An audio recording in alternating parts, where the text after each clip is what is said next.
స్వామి నమస్తే. నాగదోషం గురించి కూడా మనం చాలా వింటున్నాం ఇటీవల కాలంలో. నాగదోషం అసలు ఏంటి? అంటే ఎవరెవరికి ఉంటుంది నాగదోషం? దీనికంటే దీనివల్ల వచ్చే సమస్యలు గానీ, చికాకులు గానీ ఎలా ఉంటాయి? పరిష్కార మార్గాలు కూడా ఒకసారి వివరిస్తారా? షూర్ నాన్న. ఈ జనరేషన్లో బాగా ఫేస్ చేస్తున్నటువంటిది నాగదోషం. సో నాగదోషం అనేటువంటిది ఎలా వస్తుంది అంటే, పాముని చంపడం వల్ల ఏర్పడేటువంటి ఒక దోషం. అంటే నాగు పామును మాత్రమే. పాములు అనగానే నీరుకట్టెలు, జర్రిపోతు, చాలా పాములు వస్తాయి, వానపాములు, చాలా పాములు వస్తాయి. సో అవన్నీ కాదు ఇక్కడ. నాగుపామును మాత్రమే చంపడం వల్ల ఆ వంశానికి వచ్చేటువంటి దోషం. సో కొన్ని సందర్భాల్లో నాగుపామును కొట్టినప్పుడు, చంపినప్పుడు అన్ఎక్స్పెక్టెడ్గా ఏం జరుగుతుంది అంటే, ఆ పాము చనిపోయే ముందు తన పడగను ఇలా లేపి కొడుతుంది. ఒక 2-3 సార్లు కింద కొట్టి చనిపోతుంది. జనరల్గా పాము మెంటాలిటీ ఏంటి అంటే, మనం అబ్జర్వ్ చేస్తే పామును పట్టేవాళ్ళు కానీ, టీవీలో చూపించేటువంటి డిజ్నీ అట్లాంటి ఛానల్స్లో కానీ, వాడు డైరెక్ట్గా పడగ మీదనే కట్టెబెడతాడు. సో పడగ మీద కట్టెబెట్టినప్పుడు ఇలా పడగ ఉంది, ఇలా కట్టెబెట్టినప్పుడు డైరెక్ట్గా ఇలా కూలు ఇట్లా పెడతాడు. కానీ అట్లా కాకుండా ఎప్పుడైతే పాము తన ఈ భూమి మీద తను ఇలా కొట్టిందో పడగను, సో దాని ఉద్దేశం ఏంటంటే, చాలామంది అంటారు పాము పగబడుతుంది అనే పదం మనం విన్నాం. నువ్వు విన్నావు, నేను విన్నా.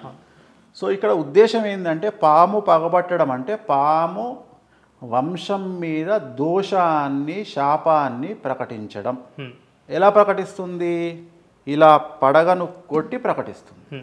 అయితే నాదొక చిన్న సందేహం ఏంటంటే, ఇప్పుడు ఇలాంటి దోషాలన్నీ కూడా పూర్వజన్మల నుంచి కూడా వస్తుంటాయా? ఎందుకు రావు?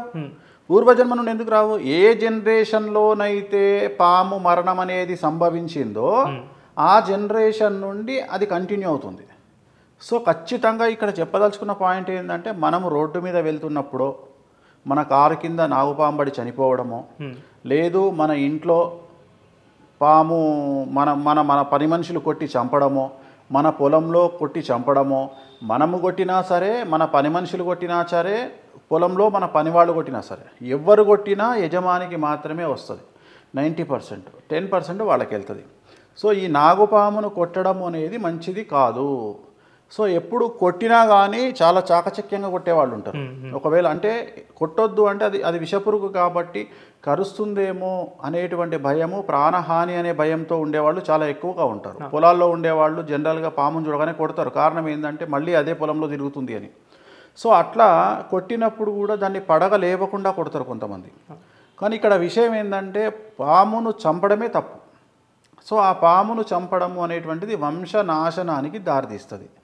సో ఇది నాగదోషం అనేది నాగుపామును చంపడం వల్ల కానీ, మన ఇంట్లోకి గబ్బిలం ప్రవేశించడం వల్ల కానీ, లేదా పిల్లి మన ఇంట్లో చనిపోవడం వల్ల కానీ, కోతి ఇంటి లోపల చనిపోవడం వల్ల కానీ, అలాగే కాకి మన నెత్తి మీద కానీ, మన కారుకి కానీ కొట్టుకోవడము లేదా చనిపోవడం వల్ల కానీ, ఈ 5 రకాల సమస్యల వల్ల, ఇన్సిడెంట్ల వల్ల నాగదోషం అనేటువంటిది ఏర్పడుతుంది.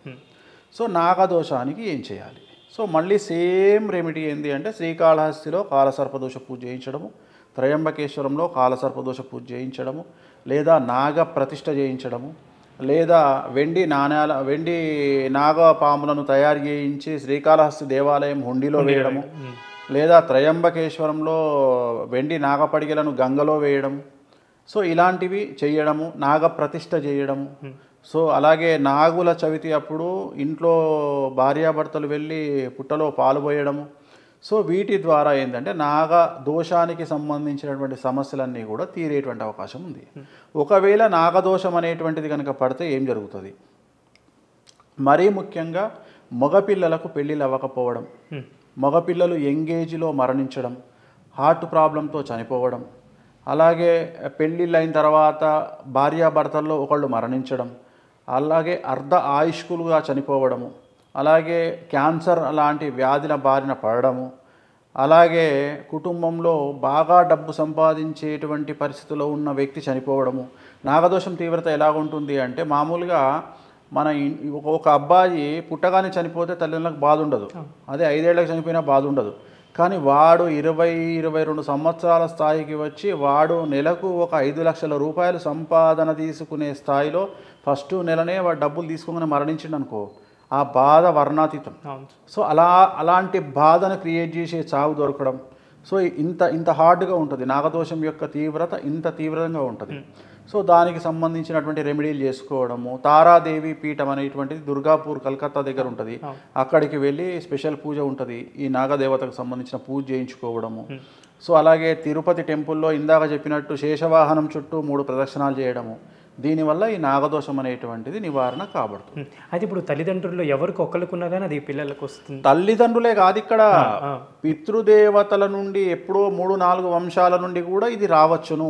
సో వీళ్ళ జాతకాన్ని విశ్లేషిస్తే నాగదోషం ఉన్న విషయం మనకు తెలుస్తుంది. జరుగుతున్నటువంటి ఇన్సిడెంట్ అని బేస్ చేసుకొని క్వశ్చన్ అడుగుతాం మనం, ఏమని, మీ ఇంట్లో పిల్లి చనిపోయిందా, కాకి చనిపోయిందా, గబ్బిలం మీ ఇంట్లోకి వచ్చిందా, మీరు పామును ఏమైనా చంపినారా, లేదా మీ వెళ్తున్న కారు కింద ఇవన్నీ పడి చనిపోయినాయా, లేదు మీ ఇంట్లో పూర్వీకులు ఎవరైనా చంపినారా, ఇవన్నీ ఎంక్వైరీ చేస్తే దొరికేది ఏంటంటే ఓకే ఇక్కడ ఓవరాల్గా ఇక్కడ దొరికేది నాగదోషం.